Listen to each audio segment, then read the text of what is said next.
अस्सलाम वालेकुम first students. Statistics का यूनिट नंबर 6 का नेक्स्ट लेक्चर है। इस लेक्चर में हम 3 क्वेश्चन देखने जा रहे हैं। Question number 29, 30 and 35। तीनों का ताल्लुक कंडीशनल प्रोबेबिलिटी से है। Let's start. सीधे स्लाइड पे चलते हैं, देखते हैं कि जी कंडीशनल प्रोबेबिलिटी के अगर क्वेश्चन आएंगे तो उनको हमने कैसे करना है। क्वेश्चन नंबर 29 ये रहा आपके सामने। Two drawings each of 3 balls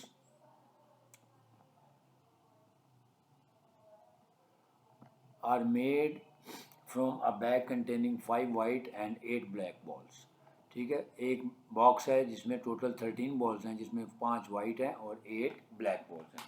उसमें से हमने 3 बॉल्स सेलेक्ट करने हैं।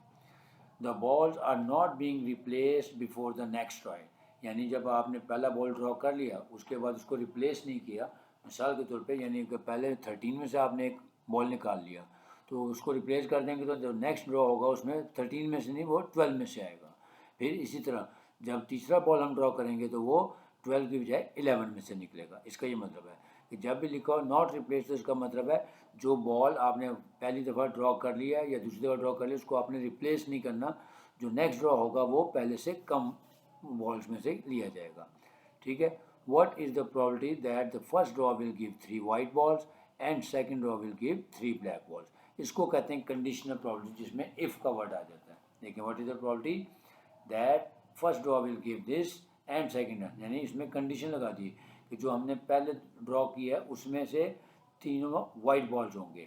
फिर इफ़ यानी अगर वो एक दफ़ा वाइट निकल आए हैं तो जो नेक्स्ट हमने ड्राइंग करनी है तो वो इन 3 बॉल्स को निकाल देंगे, यानी 13 के बजाय वो फिर बाकी जो 10 रिमेनिंग का बॉल्स आ जाएंगे उसमें से ड्रॉ करेंगे और उसमें हम चेक करेंगे कि सेकंड ड्रॉ में ब्लैक बॉल्स के निकलने का कितना चांस है और फिर हम उसकी टोटल ओवरऑल कंडीशनल प्रोबेबिलिटी निकालेंगे। ठीक है, कैसे ये देखें। सबसे पहले इवेंट का नाम रख लेते हैं ए। 3 white balls on first draw. तो फर्स्ट ड्रॉ कर लेंगे 3 वाइट बॉल, यानी देखें टोटल 13 बॉल्स हैं तो पहले सैम्पल स्पेस तो हमारा आ जाएगा 13C3। ठीक है, ये देखें 13C3 और वाइट बॉल कितने हमारे पास 5, तो इसमें से 3 वाइट बॉल ड्रॉ कर लेंगे तो ये हो जाएगा 5C3। So 5C3 over 13C3 which is equal to 5 over 143। ये हमारा इवेंट ए हो गया। अब जो सेकंड ड्रॉ है उसको हम इवेंट बी का नाम दे देंगे और वो कहता है जी 3 ब्लैक बॉल्स गिवन दैट के जो 3 वाइट बॉल्स ड्रॉ हो चुके हैं अब वो रिप्लेस नहीं होंगे, यानी जो सेकंड ड्रॉ होगा that will be from remaining 10 balls. अब उसको हम कहते हैं बी गिवन ए, यानी बी गिवन ए का मतलब है कि जो इवेंट बी हम निकाल रहे हैं such that A event has already taken place, कि क्योंकि ए पहले से हो चुका है लिहाजा अब हम बी निकालें तो उसको हम कहेंगे बी गिवन ए। ये देखें बी गिवन ए पढ़ते हैं बी स्लैश ए और पढ़ते कैसे हैं बी गिवन ए, यानी बी इवेंट के हम सैम्पल स्पेस बनाने जा रहे हैं या सैम्पल पॉइंट सच दैट कि A has already taken place, कि ए हो चुका है। तो अब देखें 3 black balls on second draw, इसका मतलब है क्योंकि 3 वाइट बॉल्स ऑलरेडी निकल चुके हैं और हमने रिप्लेस नहीं किया तो अब जो हम बी के इवेंट्स निकालेंगे या बी गिवन ए के निकालेंगे वो रिमेनिंग 10 में से आएंगे। तो नीचे सैम्पल स्पेस में आ जाएगा 10C3 और ब्लैक बेल्ट में आ जाएगा 8C3, क्योंकि 8 हैं ब्लैक उसमें से हमने 3 ड्रॉ करने। तो प्रोबेबिलिटी ऑफ बी गिवन आ जाएगी 8C3 ओवर 10C3, क्योंकि 8 ब्लैक हैं उसमें से 3 निकले हैं और जो टोटल है क्योंकि 3 पहले हम निकाल चुके हैं 13 में से तो जब हमारे पास टोटल रह गए थे वो 10C3, तो इसकी प्रोबेबिलिटी आ गई 7 ओवर 15। अब कंडीशनल प्रोबेबिलिटी का फार्मूला क्या होता है, probability of A intersection B is equal to probability of A dot probability of B given that A, यानी जो ऑलरेडी अकर हो चुका है उसको हम बी गिवन ए लिखते हैं। अब इसका प्रोडक्ट ले लेंगे। सो प्रोबेबिलिटी ऑफ ए हमने निकाली थी 5 ओवर 143 और प्रोबेबिलिटी बी गिवन ए हमने निकाली है 7 ओवर 15, दोनों का प्रोडक्ट ले लेंगे तो यहाँ पे आंसर आ जाएगा हमारे पास सिंपलेस्ट फॉर्म में 7 ओवर 128। तो इसको कहते हैं conditional probability. Next question number 30। Question number 30 भी कंडीशनल प्रोबेबिलिटी का क्वेश्चन है।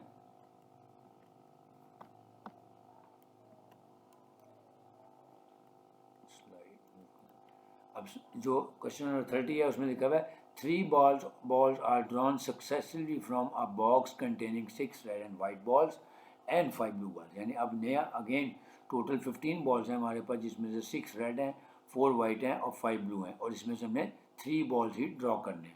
लेकिन find the probability that they are drawn in order, कि ऑर्डर बता दिया है कि पहला रेड होगा, फिर वाइट होगा और फिर ब्लू होगा, और आगे कंडीशन भी बता दिया है कि ईच बॉल इज़ रिप्लेस्ड और नॉट रिप्लेस्ड। अगेन जब रिप्लेस करते हैं तो वो कंडीशनल प्रॉपर्टी नहीं है, वो तो वही नॉर्मल तरीका होगा कि हम टोटल वाले सैम्पल्स पे बना लेंगे 15C3, फिर हम देखेंगे एक रेड में से निकलेगा, एक वाइट में से, यानी 6C1, फिर 4C1 और फिर 5C1।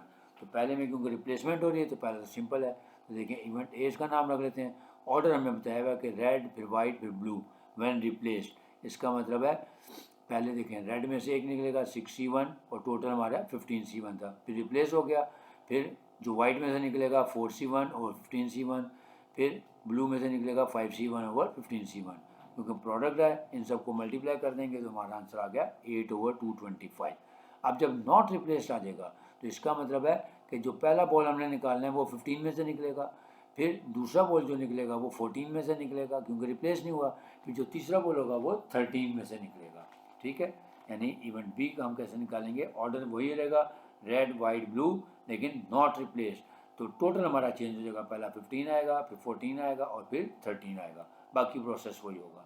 देखिए 6C1 यानी रेड में से एक निकल आया और नीचे था 15C1। फिर जब हमने वाइट में से निकाला तो 4C1, लेकिन हमारे पास टोटल जो है वो 15 की बजाय 14 रह गए थे, तो 14C1। और फिर जो ब्लू में से निकालेंगे तो 5C1 और टोटल हमारे पास अब रह जाएंगे 13C1। तो उसके बाद हम इसकी कैलकुलेटर से आंसर निकाल लेते हैं, 6/15, 4/14 और 5/13, और सिंपलेस्ट फॉर्म में आंसर आ गया 4/91। अब क्वेश्चन नंबर 35, ये भी कंडीशनल प्रॉपर्टी का, इसलिए इसको साथ ही करवा रहा हूँ। 2 cards are drawn from a well shuffled pack of 52 cards. Find the probability that they are both aces if the first card drawn is replaced or not replaced. Again replaced or not replaced है तो replace तो with replacement है, normal तरीके से होगा, और not replace जो है वो कंडीशनल प्रॉपर्टी की मदद से होगा। तो पहले इसका देख लेते हैं। हमारे पास टोटल सैम्पल स्पेस में 52 कार्ड्स होते हैं। इवेंट ए हमने रख लिया कि first card is an ace और second card is also an ace, क्योंकि कंडीशन लगा दी है find the probability that both are aces if the first card drawn is replace. यानी जब हम रिप्लेस करेंगे तो पहला कार्ड भी ऐसा आना चाहिए और दूसरा कार्ड भी ऐसा आना चाहिए। तो ऑब्वियसली पहला कार्ड जब हम ड्रॉ करेंगे तो 4 एसेस होते हैं, 4 में से निकलेगा, लेकिन क्योंकि रिप्लेस कर देंगे तो सेकंड में भी 4C1 ही आएगा। सो सैम्पल पॉइंट्स हमारे ए में आ जाएंगे 4C1 यानी 4, और बी में भी 4C1, क्योंकि जो कार्ड हमने निकाला था उसको रिप्लेस कर दिया था, तो दोबारा 4 एसेस में से एक निकलेगा। इसकी प्रोबेबिलिटी का फार्मूला वही है, probability of A intersection B, क्योंकि पहला भी एस है एंड दूसरा भी एस है, तो एंड में हम इंटरसेक्शन लगाते हैं और इन दोनों का प्रोडक्ट ले लेंगे। सो 4/52 मल्टीप्लाई में 4/52 इज इक्वल टू 1/169, ये इसकी सिंपलेस्ट फॉर्म आ गई।